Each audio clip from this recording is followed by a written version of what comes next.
Hey everyone, welcome to the Path of Me. I'm your host, Wendy Hutchinson. Just wanted to let you know real quick, I'm going to be speaking at a global conference in a couple weeks. If you're interested in attending, 30 speakers, 5 days, it's going to be epic. You can check out the link that I'll put in comments for you guys if you're interested in joining us.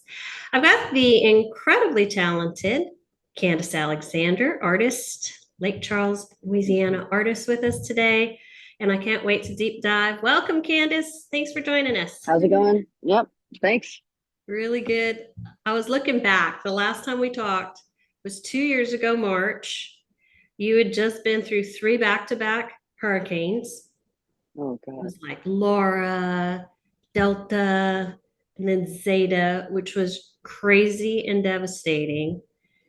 And you were actually like, I think I'm going to go out and do some field studies, and I'm going to just pack my van, or I'm going to pack my Jeep or whatever, and hit the road and do some sketching.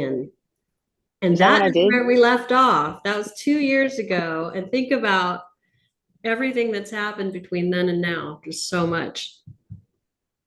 Yeah, 2 years ago, I had, I guess it was 2 summers ago. I got into an art show in Steamboat Springs, Colorado, and I had an older RV at the time. And then I guess a week later, I found out I got into another one in Boulder, Colorado. I'm like, oh God, I need to go buy a new RV so I can put more stuff in there. So I went and bought a new RV. I drove to Jackson. I found it on Marketplace. And the guy happened to be my client, and I told him, I was like, if it starts, I'm buying it. And so I bought this RV, and it's got a garage in the back. And yeah, I told my workers, I'm like, guys, I'll be gone for 3 weeks. And I was gone for 2 months. Oh my gosh. Yeah. But yeah, and this was, I guess, on the tail end of the COVID. So I was, in northern New Mexico, it's kind of isolated. And I didn't really know to go home or not because of both my workers had COVID. And I was like, I'm just gonna sit here. And that's what I did. I just literally stayed in New Mexico. There was a lot of days I just sat. I ditched the RV. I rented my friend's car, and I'd go camp up by the ski valley, by the river sometimes. And I made some art. Made a bunch of art up there. And when I came home, it was time for this show in 2021. The Red River Rebel is where I'm at doing a show right now. Shreveport. You've been doing this So show for 16 years, you said. yeah, 16. Yeah, I don't What's know it how old like I was, going but back and 30, 30. reconnecting with? I know you have regulars. I know people who roll through every year, and you make these connections, and your booth is incredible. I can't imagine how much it's grown from that first year to now. It's like it's a thing. It's a production now. One of my artist friends called my booth the Taj Mahal yesterday. Oh God, It's huge. It's she's huge. like, Legit. I'm sure the Taj Mahal over there is doing okay. I'm like, oh God. But we're doing good. I mean, we're down from the 2021 was our 2021 was like everybody let loose out of their houses from the COVID. So that was a phenomenal year.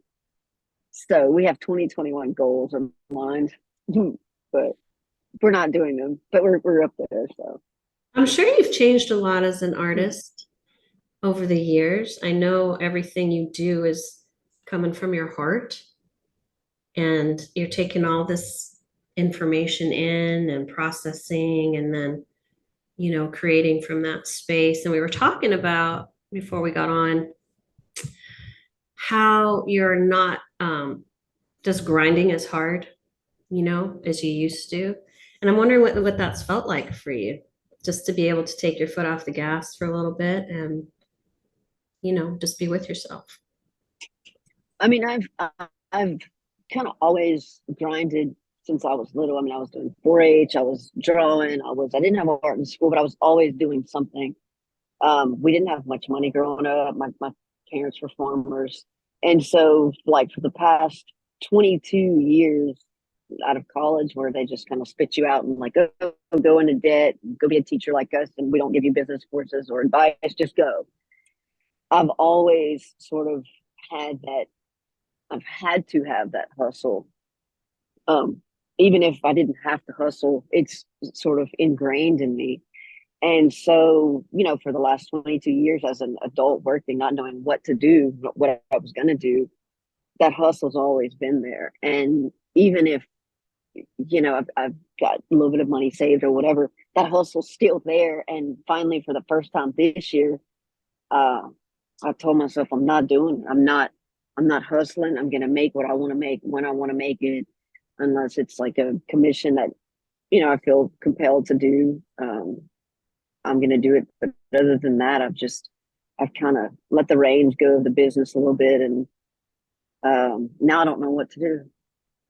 There's nothing to worry about. So it's like, oh, That's the yeah. gift. So You sometimes have I the find space.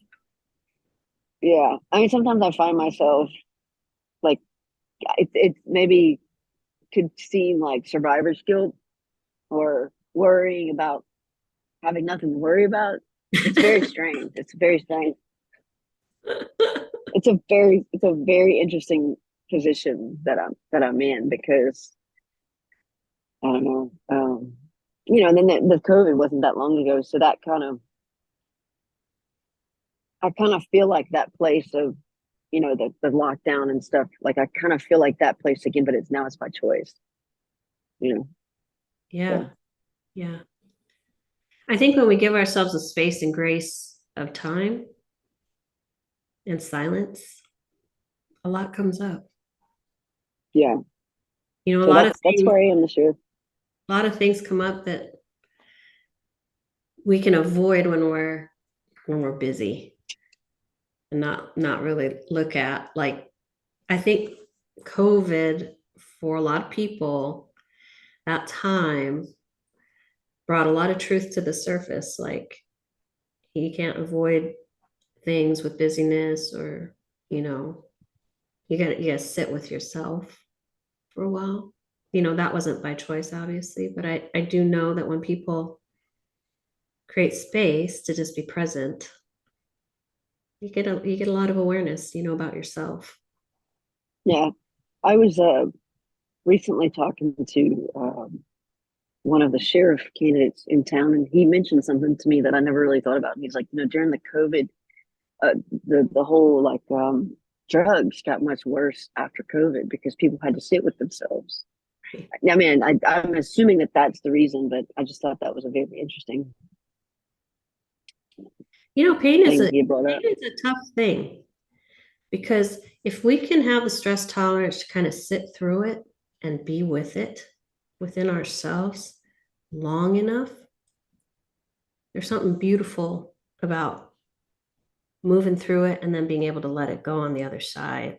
But I think it's such a really hard thing because people avoid it because it hurts, you know, and obviously addiction is a way a lot of people cope with life and pain, you know. But what they don't realize is until you heal it and sit in it, it will Yeah, chase you.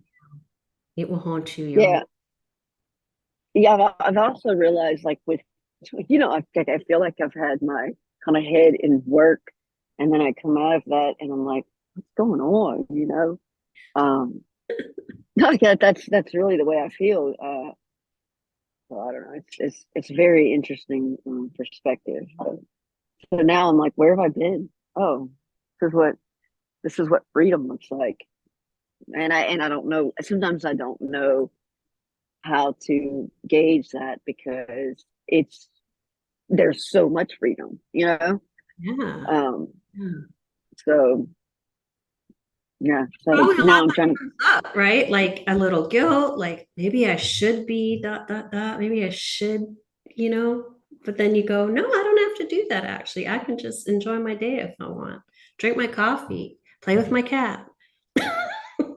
You know? Yeah, yeah. Go to the waterfalls in North Carolina. I thought about rolling the. There was a thought the other night I had. Uh, I thought about just packing up this Taj Mahal booth and heading to Nashville. That'd be awesome. But I don't Just really like know a much about pop-up, Nashville, so like just do this pop-up somewhere in Nashville. yeah, just roll it up there. But I don't know. I don't know enough about Nashville to do that. So no. How have you changed, as a person from the beginning of your career? Just think about who you were just starting out, a hungry artist, really wanting to make your way in the art world and express and share what was coming out of your soul, to this place where you can really have this luxury of freedom. What have you noticed in your journey? What has really moved you into all of these different gradients of growth and expansion? And what have you learned about yourself on the journey? Um, so like I said, I've been doing this for almost 22 years out of college. I didn't know what to do out of college. And so I had a baby printing press, and I guess to navigate how to make ends meet, um, I would take the printing press and just guess what people wanted. I would do these little mandala series, or I might have done a frog, or and then I started doing the fleur de lis, and then that pretty much consumed about a decade, 10, 12 years of my whole body of work, because that's that's what was speaking to people. For a while, like that was speaking to me, and then after a decade, I'm like, oh God, I've got to go back to my roots and do the things that like I wanted to do, even if it was a frog or a bug, or the whole arts and sciences sort of ideas. And so that's kind of where I'm at now. Is I mean, I'll still of course show and sell the fleur de lis, but that's kind of evolved into back to my roots of, oh, I want to do a dandelion study and read about it and learn about it and share about it and tell the story about it. Not that the fleur de lis body of work didn't, but now I'm back to like, sort of that little kid mentality of like just drawing for fun is where I'm at now. And I don't know what to do with it sometimes, because that should be a free space, a free, a free like that should I don't know if it that should be more of like a freedom, but at the same time, it's like now what, you know? I It's think very interesting. we always want to keep that fire burning. Hmm. You always want to keep that fire burning. And I would think as an artist, that comes through creativity, whether Right. it's learning about something new or going somewhere new, or, our outer world is always a reflection of our inner world. And I think vice versa. Our inner world's always a reflection of our outer world. There's this symbiotic relationship, and we need to engage with that, that creation or that spark or that divinity or whatever is driving you. Like it requires engagement, right? Even sometimes doing nothing is engagement because you're engaging with yourself. It looks like nothing. Right. Sometimes there's a lot of creativity like brewing in there, even though you're just sitting staring out at the water or something, I would think. Yeah. I saw a video, I don't know if it's on TikTok or Facebook or what, but it was it said something like when I paint, I don't think. And some of my best memories, even some of my best pieces of art, was when I was basically in a chair, feet in the river, feet in the lake, and just drawing what I saw. Not really thinking much, but Right. kind of like listening to God. Like through that work, like Mhm. um, because a lot of people aren't. I guess they're not. They don't really have an opportunity to be still. Kind of going back to what we were talking about earlier. Just kind of just being still. I'm glad you made that choice because I feel like that's going to ignite something, that space, the Yeah, grace of, I'm thinking about doing a sort of like a bio narrative book. that'd be amazing. You know, That'd be hi, my amazing. name's Ken. Hi, my name is Candice. Where do you kind of start from here? I've been following you for a long time on social media. And one thing that really comes through for me is not even your work, but your heart. You have a beautiful heart, Thank you. and your following feels that. And you have this beautiful way of making people feel seen that come in, Mm, engage with you, and children that engage with you.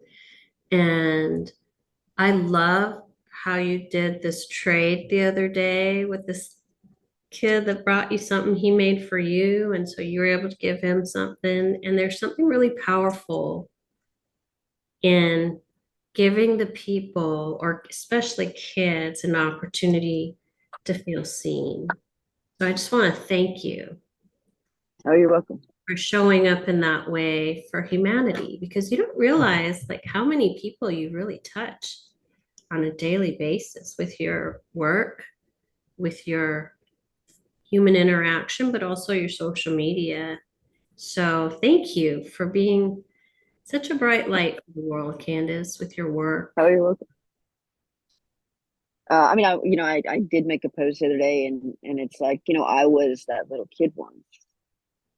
You know, I grew up like I was kind of lonely growing up. We grew up on a dirt road, gravel road. Had 20 kids in my high school class. We didn't have art, um, and I met an artist when I was 11. Like she was working on a movie in Lake Arthur. It was called Passion Fish. It was a John Sayles film. And I met her. And the moment I met her, I knew like, oh my gosh, there's a real artist. I'm going to do that one day. And I was 11. Wow. And she kept in touch with me, throughout as I was growing up, 10 through 21. I think I went and met her. She was in Alabama, took a Greyhound 10 years later after I graduated Wow. um, That's so high cool. school. Yeah, but she would send me, Grey's Anatomy books. She would send me some old pens, paintbrushes, some drawings here and there. But so when I say I was that little kid once, I know, like I recognize that sometimes it just takes something small, Yeah. uh, you know, and what better occupation to have than to be an artist? And but there's carpenters are artists too. So, but I don't know. That was like my mind was set on. I'm gonna be like that. I'm gonna do that. So that's kind of where the part about the kids, because I don't have kids, but Right. that's where that kind of inspires me to go to that place. And I still like I did a grant through high school in a high school about 18 years ago. And every now and then I'll still get one of those little elementary kids coming to me and saying, I remember you said this or you did that. Oh And, my gosh. Wow. that's kind of cool.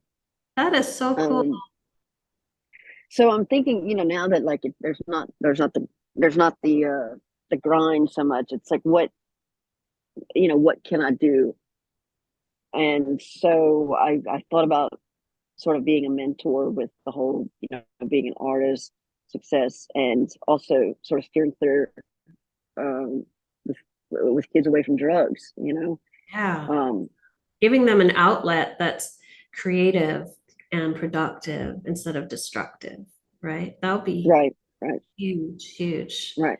service. There like for me, there's just, there's not enough out there to invoke a little bit of intimidation of this is not what you should be doing. So what else could they be doing? I don't know. I was that little kid once too. I was always scared of what drugs could do to you. So Yeah. I've never gone down the path of addiction or anything like that. And so, I feel this calling of like, because I'm really sad and at the same time angry with what I'm seeing, around these kids and then their parents and just the deaths. So I don't know. Like I feel this. There's something that is, there's something more that I think I can I think do, and when I there's don't know that what that is yet. call, when you feel that call, there's a real power in honoring it. You don't feel the call randomly. And I feel like right now the world is changing and going through some massive transitions. And I feel a lot of people are feeling called to purpose right now, not just in their career, but there's this burning flame inside their soul that is saying, maybe there's something you're supposed to be bringing to the world right now. And I feel like a lot of people are feeling that and not really knowing what to do with that because it might not always make sense. You know, it's not always the Right. practical thing. It's not always the next linear, practical thing to do. But I feel that there are just so many people right now feeling called to service. And I think Mhm. it's really important that we get clarity around what that looks like and not even worry about the how or the when or the why, but just take that first step. And then the next, I really believe the road will rise to meet you when you're on your own path. It just does when that's an aligned path for you. So, you know, I hope that you will honor the calling because I think you have so much to offer the world, not only through your art, but just through your soul. Mhm. You have a lot of Well, wisdom. art is not really a distraction right now, so it's like, what's next? Right, you know. right. Um, so I don't know. I'd like to figure out something to combine those two, and I don't know what that is yet, but we'll see. I think there's also a real power in giving ourselves a little bit of space and silence so that we can feel those nudges and feel the call. If we're filling every moment of every day with activity and a lot of it's mindless, it's just rushing around checking boxes and checking things off the to-do list. We don't really have an opportunity to really feel our way forward. And I'm a real believer in energy and feeling our way forward. And if we don't give ourselves the grace of space, then we're not able to really connect in deeply and feel those intuitive nudges because we're so busy doing and kind of avoiding life. It's not really living, Yeah. it's just kind of running on this hamster wheel. And I'm really excited to see what comes next for you because I know art will obviously always be a part of your life, but we're also here to evolve and grow, right? And Right. expand in our being, and staying the same doesn't really promote that, right? Right. Yeah. No, the hamster wheel is not. It's not that anymore. The hamster wheel's like, what's next? Like what's Yeah. next? So I'm sitting with that. Uh, and of course, like I'm still making art. I'm still doing things that I want to do. I'm still playing in my garage on the laser. I'm still taking commissions. I'm at an art show right now, but there Right. there is there's something more than just being a successful artist that there's more than money too. So I'm figuring what that looks like. Um, Sometimes we think we're like working towards something and we're going to get there. And then you mhm. get there and you're like, wow, is this it? you know? That's exactly how it feels. You know, I mean, I'd like to reach. I mean, in 2006, I wrote it down. Like I was carving and engraving, and I was writing about it at the same time. This lady commissioned me to do a fleur de lis, and I didn't know what in the world. I was like 25. I didn't know what to do with my life, with my career, with the job. I didn't want to work for anybody, and I wrote about I'd like to create a body of work that reaches the masses, and I was engraving it right there on the left side, and on the right side of my journal I was writing about it. When I came home, there was the piece that reaches the masses, and it's like, now what? Right. Now what? Right. You know? Yeah. But one thing I feel about you is you have incredible intuition. You're definitely really, really good about following that inner pull, and really being free with it, not having to put it in a box and it has to look this way and it's going to unfold in this time, but you're really good about opening your heart and you go, and I love it. I feel like I had more courage though, like when I was 20, in my 20s, like mid 20s, late 20s, like I'd go across the country by myself. And I don't know, these days, I mean, the world has changed, but these days I really don't have any desire to do that anymore. So it's Maybe you kind of did it strange. already. You checked that box. True, true, true. Yeah, I think also we have to be careful to really keep that flame alive, because if we allow the events unfolding around us to influence our emotions, it would be very easy for us to get dismayed with the events in the world and allow that to blow our flame out. And I really feel like we need to foster and protect that flame inside of us and keep showing up as our highest and best, and keep honoring our inner knowing and our intuition and our guidance, and also just keep adding fuel to the flame and not letting the events around us pull us off or out of our alignment, that we can just really dial in, because what we have control over is ourselves and how we show up in the world ultimately. And so we got to Yes, speaking of dialing in,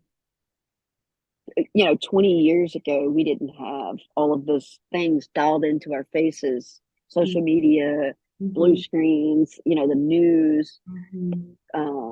When I didn't have that 25 years ago on my Nokia flip phone, so I think, simpler, right? It was a simpler time. Right. I mean, I was in Greece island hopping and no cell phone. They called the embassy, like they're missing. I'm like, well, y'all gave us 2 3 days. We had gotten caught we got caught in the ocean on a ferry because there was a storm and we didn't show back up. But Are you serious? Yeah. But what I'm saying is, like, there was not the exposure of like this Kardashian mentality, or that you got to be this, or you got to do that, or this is what success looks like, and you should be doing this. Like, there wasn't all of that there either in our faces. So there's that. Yeah, I think it's so important that people realize that they have this unique spark and they're here to be themselves. We're all here to be ourselves, not to look a certain way or be a certain way or achieve a certain thing. I think every single human has value to add to society, and it's unique to them. And you come in with the things that you need. And if you keep that flame alive inside and really honor who you are and stop trying to be who you're not, that alignment accelerates your life path. That alignment brings to you the things that are going to support your journey. But I think, like you're saying, this false perception of what reality is and what people like are reaching for all the time, it pulls you off. It pulls you away from your true nature, because you're trying to be something that you're not here to be. You're here to be yourself, Right. Yeah. People don't always have the I could agree. discernment Right. about, like, what. I mean, I even get distracted. It pulls me away sometimes. I mean, not pulls me away, but it's a distraction. But at the same time, it's a tool, because how would you know of my story with the kids if it wasn't for that? So there's that Candice, too. I gotta just say this. There's this insane cloud behind you that looks like angelic wings. Turn around and check that Wow, out. cool. It's That's cool. It's so cool. It's just majestic. It's It gigantic. wasn't there earlier, huh? Yeah, it was. It was kind of on the side, and now it's like right over you. I'm like, what am I talking to some divine being named Candice Alexander right now? Some angelic wings over her. Very cool. I was gonna go sit in the woods over there, but I'm like, oh, I I think could you're do in the without perfect I spot. could do without the red bugs over there. I want to ask you, what were some of the the main influences in your life that kind of supported your journey, pulled you forward, like gave you the confidence to keep going? Um,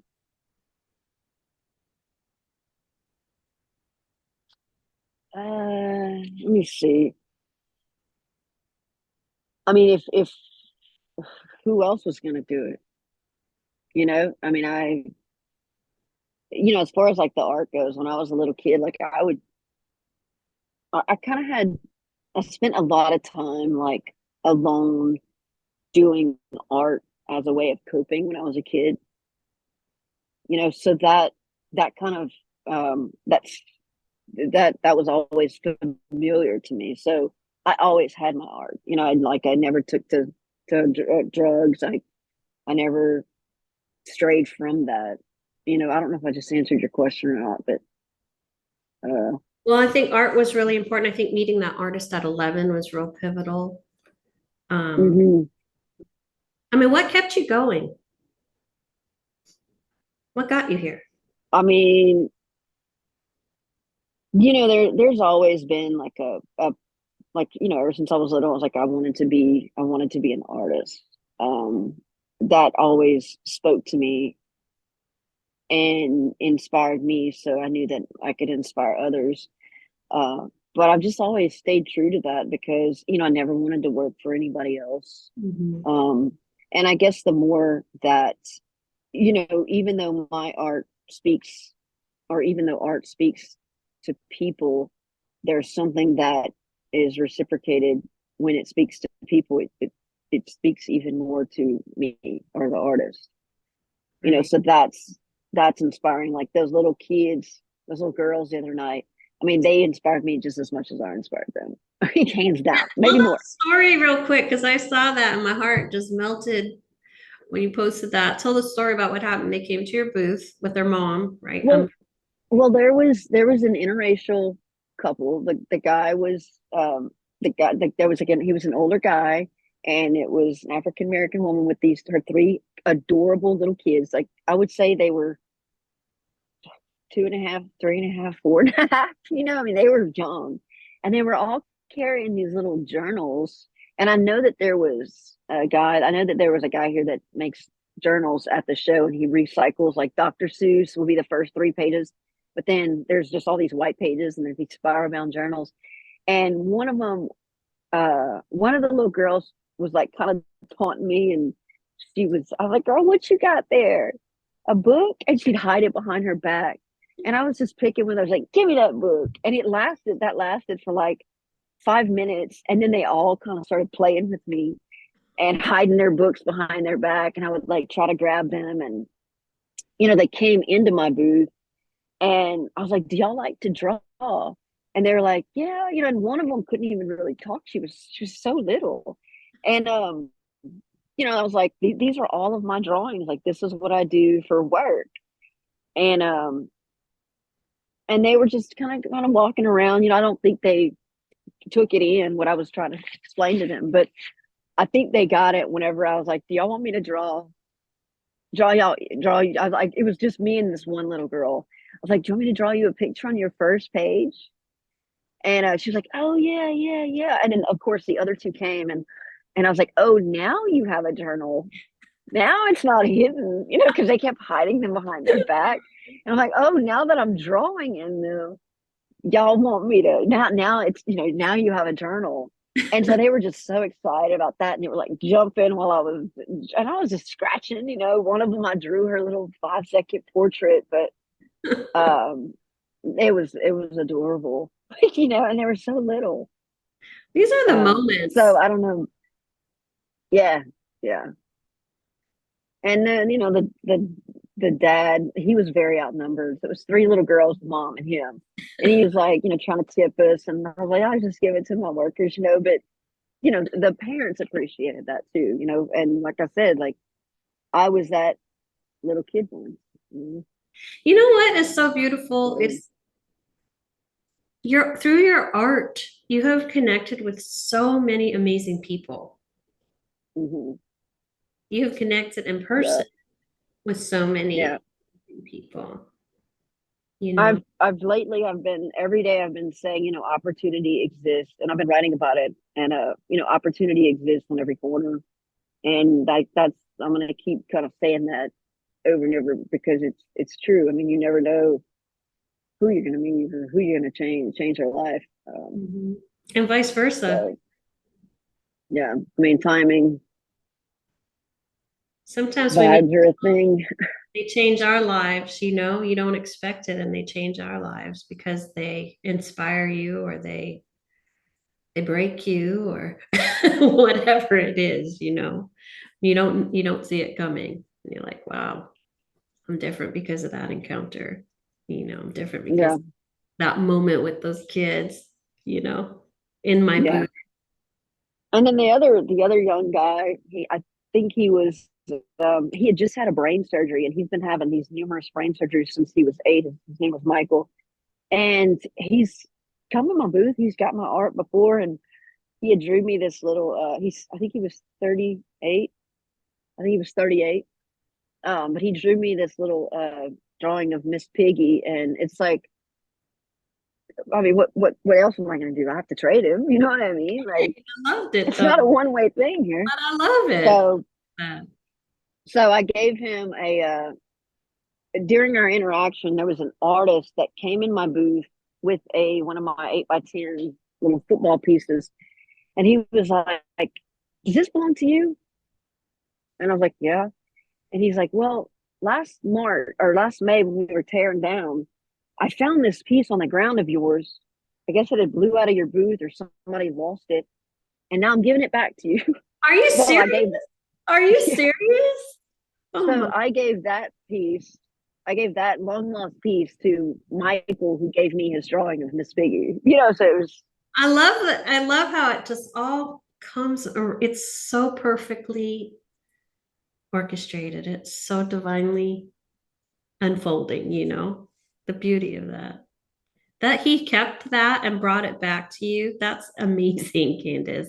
yeah, it was like half a year later. He's like, I was going to mail it to you, but I just didn't have time. And it was this piece that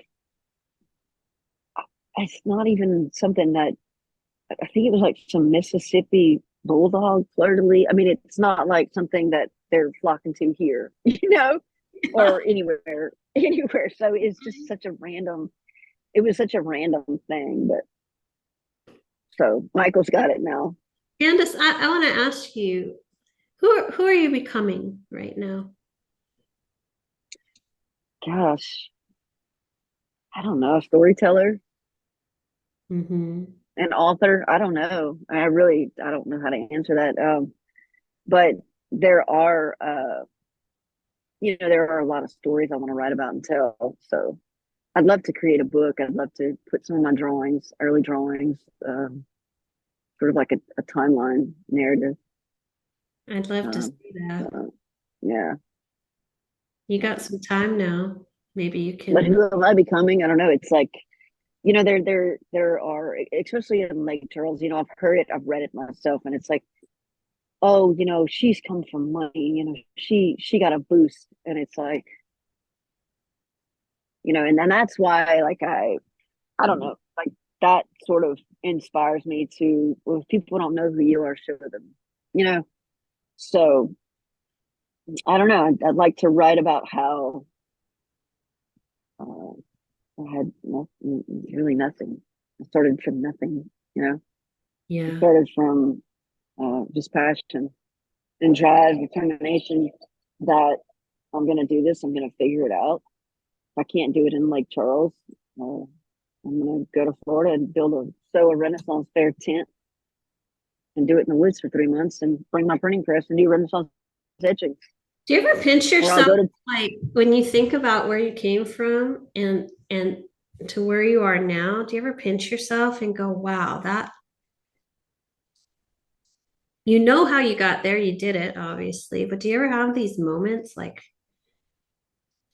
where you just sit back and you just like marvel at the journey? no, No? not really.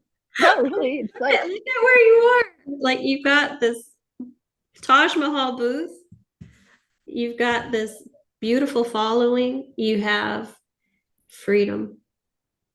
If you have freedom. I guess in my mindset, if I would do that, I like that would be sort of, and to me, like that would be like, oh, I've made it. And I've always had like the mentality of I'm just starting. Wow. So I always, like always, every year I'm like, okay, we didn't have our most successful year last year. Let's just imagine we didn't. Now what? Except for this year. I mean, I've chosen to go slower, not pay so many taxes, not hustle so much, not work so much. But yeah, I mean, I kind of see every year, every day as like A new day. not what I've done, but what am I gonna do What's now? coming? What's coming? So yeah, so I feel like if we do that, it could create complacency with, oh, I've made it. But I mean, even though, yeah, I'm sure I've made it, but there's always what's more. I think it's our nature to continue to evolve and grow, you know. Hmm. I mean, there's an artist here that I've spoke to, and I've spoken to other artists in the past, and the mentality is kind of the opposite because, and I'm like, well, couldn't you, you know, sell more of this piece and this piece, and they're like, yeah, but there's opportunities there, do it, but I don't know, like I I don't know, like the hustle is ingrained in me, and now it's like I'm at a place where I don't have to do that, but my brain is like, survivor's guilt, like what's next. So Mm. I think yeah. you're always creating, and that's not just art. Hmm. I think you're a creative being by nature. And Hmm. so you will never be someone who just stops and rests on your laurels. And I think that's always going to be who you are. I think you're going to create until the day you die, probably because that's who you are innately, maybe. I mean, No, my grandma's 83. She stays up till 2 or 3 in the morning. Last night she was on the back of my brother's Harley Davidson at 9:30 going to eat dinner. what? Just runs in the family. I guess I'm cursed. Oh my No God. sleep for you ever. Well, now we know. Now we know what's driving you. You got these genes inside Yeah. your My DNA. grandma, I mean, look on my social media. I shared it on my private page. My brother does this video of him and my 83-year-old grandma on the back of his Harley. God, going to eat dinner at 9:30. Man, I love it. You come from some solid stock, man. If she's on the back of a Harley in her 80s, most Well, people are in bed by that time. She's going out no, to. no, she was. Well, the other day, like she was in the VA on the veterans home for a few months because she had gotten this virus or something, and she was throwing up, and she went down, and so she was kind of in rehab at the VA's home, and then she got out a few weeks ago, and she was like, "Oh, I'm worried about the COVID shutdown, and there's COVID already there, and I'm not taking the vaccine," and so she's back home. And the other day, I went to visit her, and I'm like, "What time do you go to bed?" I was thinking like 8, like it was like 8 at night. I was brought her a burger, and I was like, I'm thinking like it's time for me to go. And I was like, what time you go to bed? 2.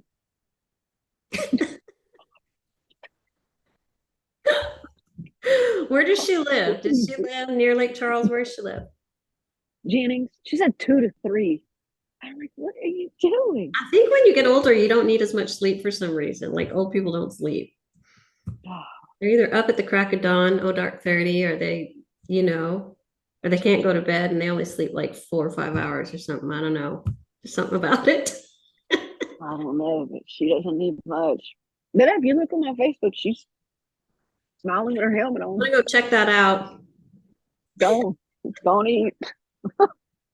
Where can people find you? Like I just want to put your contact information, out there for people. Do you sell online or is it just in person at your studio and on the road, or how's that work?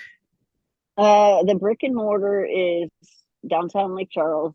It's on Ryan Street, and then I have a website. It's CandiceAlexander.com, and then my social media presence is mostly active on Facebook, and it's Alexander or Candice Alexander Art Studio or Candice on Alexander. So You're on Instagram and Facebook, right? yeah, I'm on Instagram. It's Instagram is just another platform, but I am there, and sometimes it cross posts, but I don't really Mostly spend a lot of Facebook. energy. Yeah, I mean, I'm one of those older generations. Instagram's for the 2030s, right? Facebook's for the older crowds. I Don't don't date know, but me now. Don't date me now. Facebook, Facebook is. I like the whole meta platform with ads and stuff like that. So, I mean, you can do it on Instagram too, but my presence is mostly on Facebook.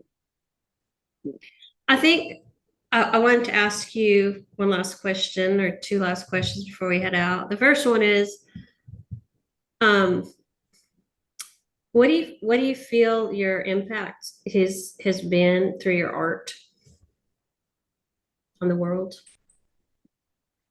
What have Um, you've brought through your body of work all these years to the world? it's art.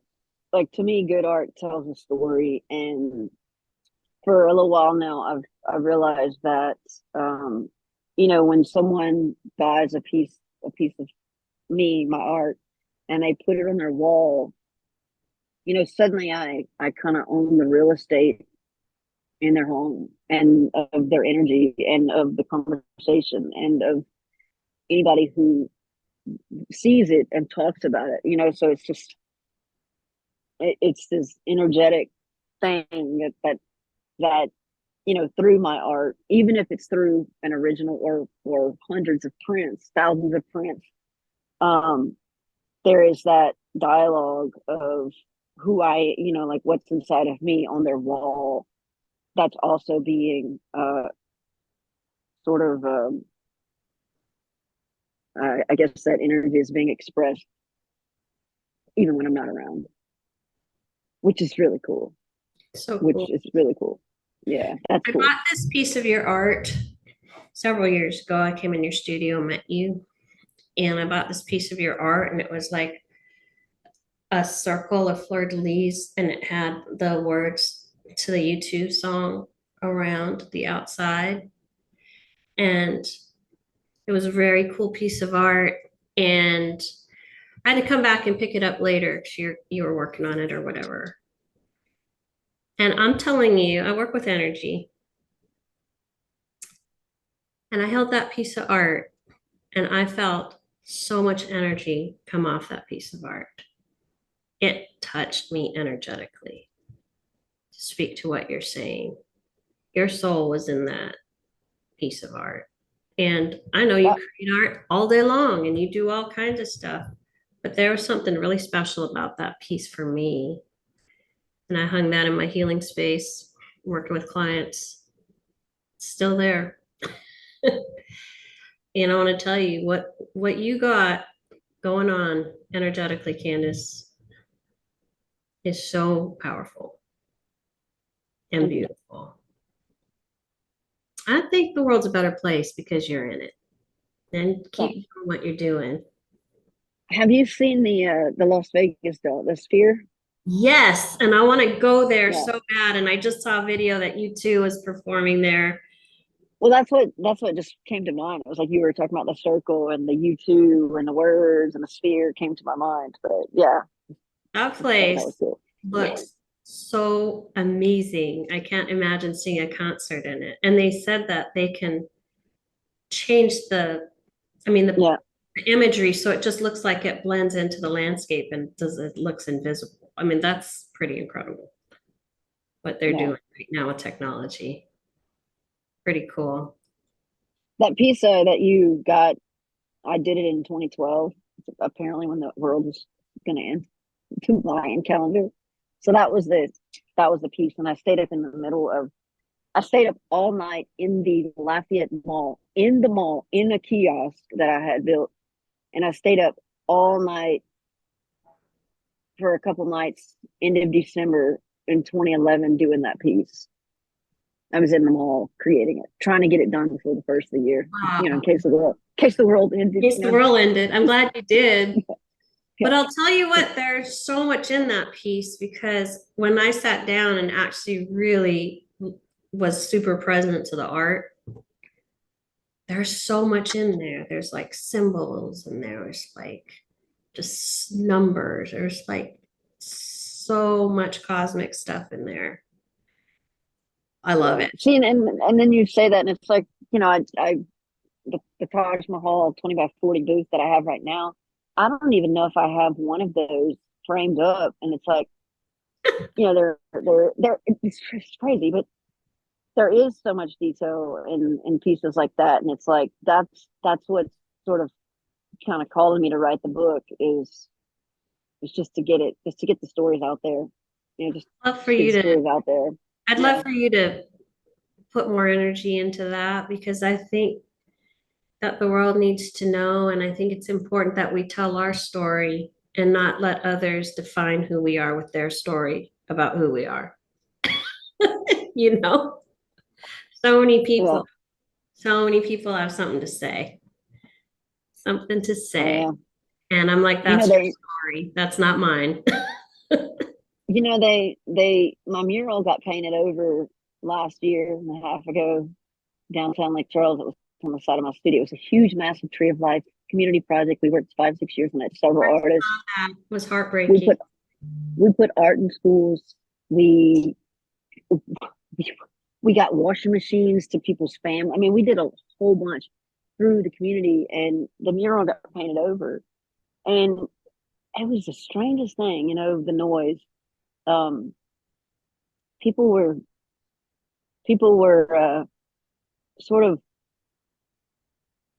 mad at me and mad that, Why? oh, What? well, it was That so doesn't make strange. It was like, sense to me. no, I know, none of it makes sense, but a lot of things in Lake Charles don't make sense. I don't know if it's the industries and the chemicals, it just doesn't make sense. I don't know. It was like it was this big community thing of a bunch of artists, and you know, all they heard was my mural got painted over. And I'm like, why aren't y'all upset because our mural got painted over? But Yeah. it's just the noise. It's just the noise. And so it's that kind of struck a nerve in me. And I'm like, you know what? If people don't know who I am, I'm going to show them.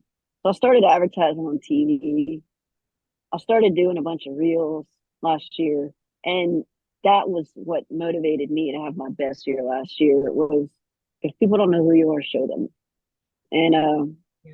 now this year, I'm like, I'm good now. I'm not take it easy now. You know, I'm still advertising on TV, but Well, there was something to uh, that because you had the best year ever when you really well, came yeah. I mean, that was what it was. I'm like, okay, so they don't know. I'm going to show them, and it worked. It worked for me. It worked, and Mhm. I don't know, maybe it just made me so tired because it worked so good. But now I'm like taking a break. You know? But I think the main thing is that we know ourselves. When you know Yeah. yourself, when you own and claim yourself, then no one can touch you. Yeah. That's what I've found. It's like when you get into a place where you're so aligned and dialed into who you are, and you've worked through your stuff and you've let go of all the baggage and all the garbage that we tend to haul around with ourselves and limiting beliefs, whatever it is, then no one can touch you. And people can think whatever they need to think about you and do whatever they need to do to try to harm you. I had somebody hack my social media and run up $1,100 worth of ads on my social media. Like I didn't even know they had run all Who that up. did? Somebody who didn't like something I posted on my social media. I posted something about being like standing in your power and being soul sovereign and what that looks like and what that means as a being when you own and claim yourself. And they didn't like that. And they felt threatened by that.